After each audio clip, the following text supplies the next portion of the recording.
JJ McCarthy, top 10 draft pick to the Minnesota Vikings. But I'm going to be honest with you. He fell a little bit further than I expected. Coming in, I thought that the Vikings might trade up to that 4 or 5 spot. They took a chance.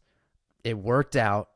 I think the Vikings got their guy, and then I also think JJ McCarthy got the team that he wanted. And so here's what we're going to do. You and I are going to run through every Michigan player that got drafted. There's a lot of them. Michigan did set the all-time school record with 13 players drafted, 2 shy of the all-time single draft record set by Georgia that was 15. We thought Michigan might have a shot at that 15.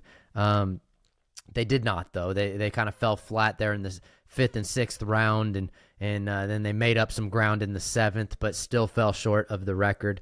So let's rate all of these draft picks with their team fit. If it's not a good fit at all, terrible fit, 0. If it's an amazing fit, we're going to say 10 out of 10. 10. So I'm going to let you go first with JJ McCarthy. Minnesota Vikings, JJ McCarthy. Is this a good fit? Well, Mike, it's a man that needs no introduction, right? The great JJ McCarthy heads to Minnesota.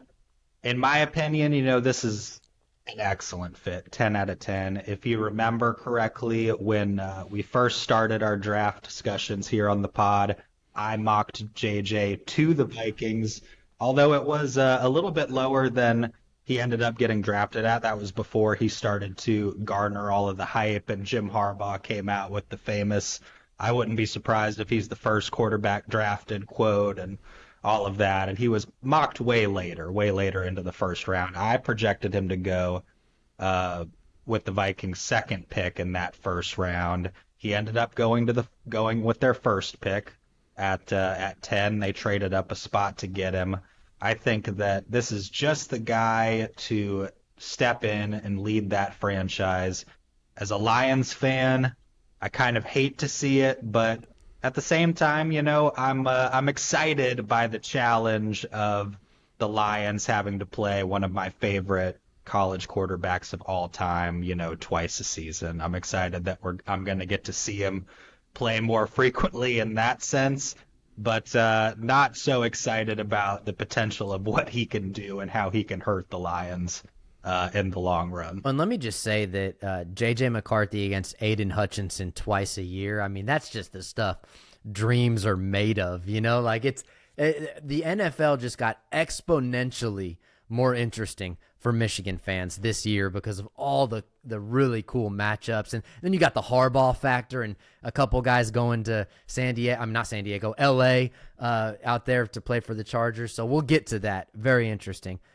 JJ McCarthy and the Minnesota Vikings are without a doubt a 10 out of 10 fit. I hate to engage in hyperbole when we're rating these things 1 to 10, and this is the first guy we're talking about, so throwing it a 10 just seems extreme.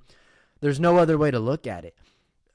When you have a highly ranked quarterback recruit walk into a situation where his targets are Justin Jefferson, Jordan Addison, and TJ Hawkinson, are you kidding me?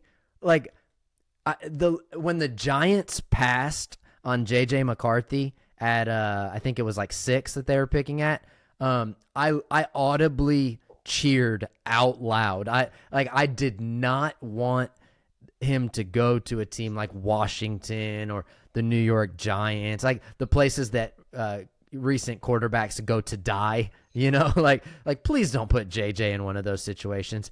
He's up there, in the northern Midwest, where he belongs, Minnesota, away from the Bostons and Phillies and New Yorks of the world that will just like chew up a young quarterback and not give him a chance.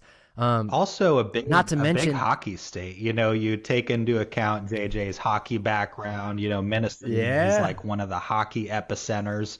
So I think there's going to be a lot more open-mindedness among the fan base to kind of take him in. There's the clip that's circulating around during his one of his introductory Zoom calls with the Vikings where he declines the call from Wayne Gretzky to keep talking. Yeah. I mean, yeah. this kid is going to fit right in Minnesota, there in the Midwest, and I think that, it's honestly the perfect fit. Yeah, so JJ 10 out of 10, we agree. And actually, he walked into, in my opinion, the best situation of any quarterback that got drafted in the entire draft, right? Because everybody that got drafted below him, Bo Nix actually found himself a nice little spot. We'll see, we'll see what the Broncos can do, but I would still say that's not a great situation to be in, considering Russell Wilson couldn't get anything going with the Broncos. But basically everybody below JJ, except for Bo Nix, is not going to be a starter. They're going to be waiting around. Everybody that got drafted above JJ got drafted into a shitty situation. Michael Penix, that was interesting. That was the talk of the draft. But let me just ask you this, Matt. Does JJ start week 1 for the Vikings? I mean, I would venture to say so. Who's their backup? Sam Right? Darnold? Is that it? Is Darnold out there? Because here's the thing. The Vikings rotated through so many quarterbacks last year. I feel like if you're going to draft him in the top 10, you're going to start him week 1. Exactly. So, and especially if I'm right about the Darnold thing right now. I'm going to have to second check that. But, you gotta just go with it. The kid is a winner. You drafted him at pick number 10.